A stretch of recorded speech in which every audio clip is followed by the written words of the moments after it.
So friends imagine करो कि आपका व्हाट्सएप अकाउंट हैक हो जाए तो आपको बहुत सारे प्रॉब्लम को फेस करना पड़ेगा। और इमेजिन करो कि आपका व्हाट्सएप अकाउंट हैक होने के बाद जो स्कैमर ने व्हाट्सएप अकाउंट हैक किया है वो आपके फैमिली मेम्बर को, आपके रिलेटिव को, आपके फ्रेंड्स को एक बारकोड भेजता है आपके व्हाट्सएप अकाउंट के थ्रू और बोलता है कि भाई जो भी अमाउंट है इस बारकोड पे सेंड कर दो, मुझे अर्जेंटली इसकी ज़रूरत है। तो क्या होगा, आप बहुत ज़्यादा हेल्पलेस हो जाओगे और आप करोगे क्या। सो फ्रेंड्स आप सोच रहे हो कि भाई ऐसा कौन करेगा, और ये सब तो छोड़ो, अगर आप सोच रहे हो कि अमाउंट की कोई दिक्कत ही नहीं है तो भाई अगर आपका व्हाट्सएप के अकाउंट के अंदर किसी के साथ प्राइवेट चैट है, प्राइवेट इमेजेस है, आपने किसी को सेंड किया या फिर किसी से लिया है, तो अगर वो स्कैमर के पास चले जाए तो क्या होगा, बहुत सारी दिक्कतों का सामना करना पड़ेगा और आप रियली हेल्पलेस हो जाओगे। आप कहीं भी फ़ोन लगाओगे तो आपको कोई हेल्प नहीं करेगा। यहाँ पे कोई व्हाट्सएप का नंबर नहीं होता जिस पे आप कॉल करके बोलोगे भाई मेरा व्हाट्सएप अकाउंट हैक हो गया, कंपनी का सिम कार्ड है उसको भी कॉल करके बोलोगे तो कोई हेल्प नहीं कर सकता। तो रियली आप बहुत ही बड़े मुश्किल में फंस जाओगे। तो आपके मन में एक ही डाउट आ रहा होगा फिर इसका सलूशन क्या है और ऐसा होगा क्यों, क्योंकि मैंने तो कभी अपना अकाउंट हैक होने नहीं दिया है और OTP के बिना किसी का भी अकाउंट हैक नहीं हो सकता। तो अकाउंट हैक होगा कैसे। तो फ्रेंड्स यही वीडियो आप देख रहे हो, ये वीडियो को कम्प्लीटली देखोगे तो आपको मालूम पड़ेगा कि भाई एक कॉल से, सिर्फ एक कॉल से आपका व्हाट्सएप अकाउंट कैसे हैक हो जाएगा। तो friends hey guys Ravi, you watching Ravi on demand. एक फ्रेंड्स क्या हुआ कि 2 महीने पहले एक लड़का था जिसका अकाउंट हैक हो गया था और उसके अकाउंट पे, व्हाट्सएप अकाउंट पे आप यकीन नहीं होगा 200 से ज़्यादा मैसेज फॉरवर्ड हुए जिसमें पेटीएम का जो बारकोड होता है आपको पता होगा वो सेंड किए गए थे। वो बोलते कि 5000 इसमें अमाउंट ट्रांसफ़र करो और बिना सोचे समझे उसके भाई ने उस पर ट्रांसफ़र किया। अब जब वो ट्रांसफ़र किया तो भाई वो स्कैमर को ईजिली अमाउंट चला गया। लेकिन मैं बोलूँ कि अगर ये स्कैम आपके साथ हो और आपका 5000 चला जाए तो कितना बुरा होगा। और कुछ प्राइवेट चीज़ें जो कि चैट्स हो सकते, फ़ोटोज़ हो सकते, वो अगर स्कैमर के पास चले जाए, वो आपको ब्लैकमेल करना चालू कर दे तो क्या होगा। तो कैसे होता है मैं आपको बता देता हूँ, एक कॉल की मदद से कैसे आपका जो व्हाट्सएप अकाउंट है वो इजीली हैक हो जाता है। देखो आपको पता होगा जो स्कैमर होते हैं, जो फ्रॉडस्टर होते हैं, वो एक आदमी नहीं होता, वो पूरे टीम बना के बैठे होते हैं आपको लूटने के लिए। तो वो कैसे करते हैं, ये स्कैम स्टार्ट कैसे होता है मैं आपको बताता हूँ। जो फ्रॉडस्टर होते हैं या फिर जो स्कैमर होते हैं वो एक कॉल लगाते हैं आपको और आपको बोलते हैं कि भाई आपके जो सिम कार्ड में कभी नेटवर्क का प्रॉब्लम है, और ऐसा कौन सा इंसान नहीं होगा जो बोलेगा कि भाई मेरे सिम कार्ड में दिक्कत नहीं है नेटवर्क की।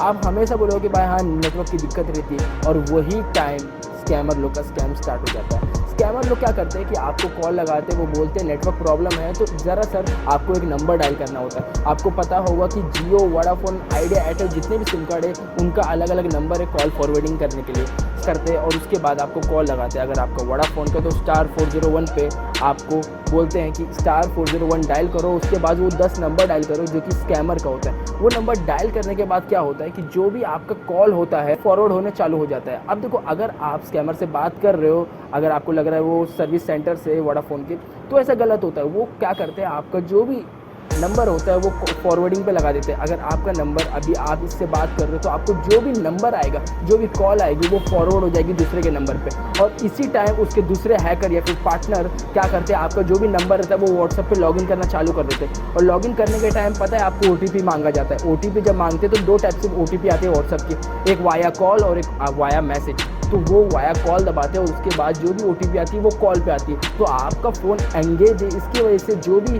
कॉल आती है व्हाट्सएप के थ्रू वो फॉरवर्ड हो जाती है, और वो जो फॉरवर्ड होती है वो स्कैमर के पास चले जाते हैं। और वो स्कैमर क्या करते हैं, वो कॉल को पिकअप करके OTP सुन लेते हैं और उसके बाद वो लॉगिन कर लेते हैं। उसके बाद क्या होता है, वो 200 जितने भी आपके अकाउंट में नंबर है, जितने भी व्हाट्सएप पे नंबर है, उस पर सब पे मैसेज भेज देते हैं और वो चेक करते हैं कि भाई आपके इसमें फ्रेंड्स कौन है, आपके चाहने वाले कौन है, वो अमाउंट जल्दी ट्रांसफ़र कर देते। इसलिए वो ज़्यादा करके उनको टारगेट करते और इसलिए वो बारकोड या फिर मैं कह दूँ जितने भी प्राइवेट डिटेल, फोटो, इमेजेस है वो सेव कर लेते हैं और वो बारकोड सेंड कर देते कि भाई अमाउंट है आपके पास, कुछ भी अमाउंट होगा वो इसको ट्रांसफ़र कर दो क्योंकि मुझे ज़रूरत है। और आपका कॉल एंगेज है, इसकी वजह से अगर आपके मम्मी पापा या फिर फ्रेंड्स कॉल करेंगे तो वो एंगेज होने की वजह से सिर्फ पूरा का पूरा कॉल जो भी फॉरवर्ड होगा वो स्कैमर के पास होगा। और स्कैमर के पास होगा तो भाई हाँ बोलने में क्या जाता है। अगर कोई बोलेगा कि आपको इतने अमाउंट की ज़रूरत है और हाँ बोलोगे हाँ, तो भाई कोई भी ट्रांसफ़र कर देगा। इसी की वजह से आपको बहुत सारी दिक्कतें आ सकती है। बारकोड सबको सेंड करने के बाद वो आपका व्हाट्सअप ब्लॉक करवा देते हैं स्कैमर लोग। कैसे, अगर आपने नोटिस किया होगा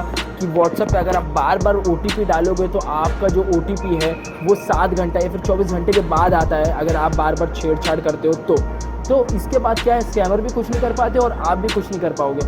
पर जो व्हाट्सएप पे मैसेज गया है सबको, वो आपको कॉल करेंगे और कॉल फॉरवर्ड हो रही है, उसकी वजह से हाँ हाँ करते करते उनको बहुत सारे अमाउंट रिसीव हो सकते हैं। देखो जैसे केस हुआ था 2 महीने पहले, मुझे मालूम है कि जो वो लड़का था उसको ब्लैकमेल किया गया था क्योंकि उसके अकाउंट में कुछ ज़्यादा नहीं थे, लेकिन वो बोल रहे थे कि अगर आपको आपका अकाउंट वापस चाहिए व्हाट्सएप का तो आपको हमें 10,000 देना पड़ेगा। और वो उसने सिंपली बारकोड सेंड कर दिया और उसने 10,000 दिया, उसका अकाउंट वापस उसने लिया। देखो आपके साथ ये स्कैम ना हो इसके लिए मैं आपको बता देता हूँ सिंपल सा सोल्यूशन। इसके लिए 2 स्टेप वेरिफिकेशन आपने सुना होगा। अगर आप सेटिंग पे जाओगे तो आपको 2 स्टेप वेरिफिकेशन देखने मिलेगा। सेटिंग में जाके अकाउंट पे जाना है। इससे क्या होगा कि आपका व्हाट्सएप कोई भी लॉगिन करना चाहेगा तो वो आपसे 6 नंबर मांगता है जो कि आपने सेट किया है, तो सिर्फ आपको याद रहता है। तो कोई दूसरा अगर उसको ऑन करना चाहेगा तो नहीं ऑन कर पाएगा। तो 2 स्टेप वेरिफिकेशन ऑन कर लो, सही रहता है। इससे क्या आपका व्हाट्सएप अकाउंट हैक नहीं हो सकता। और फ्रेंड्स इतना ध्यान रखना कि आप ऐसा कॉल आता है कि भाई आपको बोल रहा है कोई भी, और आपको पता होगा मैंने 2 महीने पहले एक वीडियो बनाई थी जिसमें मैंने बताया था कि अगर आपके फ्रेंड्स आपको कोई भी लिंक शेयर करते हैं तो आप इजीली उन पे ट्रस्ट करके वो लिंक पे टैप करते हो। तो ये टाइम पे ऐसा भी हो सकता है कि भाई पैसे की मांग ना किए गए हो, आपके प्राइवेट चैट और इमेजेस पे ध्यान ना दिए गए। लेकिन क्या करते हैं स्कैमर लोग, बहुत टाइम पे आपके जितने भी कॉन्टैक्ट में ना वो ऐसी लिंक प्रोवाइड कर देते हैं जिसमें क्या बोलते हैं कि ये लिंक पे अगर आप क्लिक करते हो तो आपको कुछ अमाउंट मिलेगा, आपके अकाउंट में क्रेडिट होगा। तो ऐसे लिंक प्रोवाइड करते हैं जो आपको लगता है कि अंदर जाके देखने चाहिए। कुछ वाउचर होते हैं, कुछ सेरेमनी होती है जिसमें आपको पैसे प्रोवाइड किए जाएंगे, मतलब पैसे मिल सकते हैं। और क्योंकि वो मैसेज आपने भेजा है ऐसा लगता है सामने वाले को, तो कोई भी आपके फैमिली मेम्बर हो, आपके रिलेटिव हो, कोई भी हो, वो लिंक को ट्राई ज़रूर करेंगे। उसमें चाहे वो ईमेल आईडी का पासवर्ड दे के आ सकते हैं, फेसबुक इंस्टाग्राम आईडी पासवर्ड दे के आ सकते हैं, और उसके बाद आप अंदाज़ा लगा सकते हो कि भाई उसके बाद क्या हो सकता है। समझो किसी ने हैक करके कॉल लगाया व्हाट्सएप से, व्हाट्सएप जब आप कॉल लगाओगे हैक करने के बाद भी तो वो जो नंबर होगा वो स्कैमर का नहीं आपका रिफ्लेक्ट करेगा, और कॉल लगाने के बाद किसी भी कोई भी धमकी दिया जा सकता है, कुछ भी हो सकता है, क्राइम का कोई भी काम हो सकता है। तो आप समझ सकते हो कि आप फंसोगे उस स्कैमर ने। तो ध्यान रखना कि अगली बार आपको कोई कॉल करके पूछ रहे है तो वो आपसे कोई कोड तो नहीं डायल करवा रहा है। आप अपना गूगल पे सर्च कर लेना कॉल फॉरवर्डिंग के लिए कौन सी सिम कार्ड का क्या क्या नंबर है, ध्यान रखना 401 है, 69 है, बहुत सारे नंबर है, मतलब *401* और जो भी स्कैमर का नंबर होगा या फिर जो भी नंबर होगा उस पर वो कॉल फॉरवर्ड हो जाती है। इसलिए ध्यान रखना कि कॉल फॉरवर्ड ना हो, इसलिए आप ऐसा स्कैमर का कॉल आए तो उसको रिजेक्ट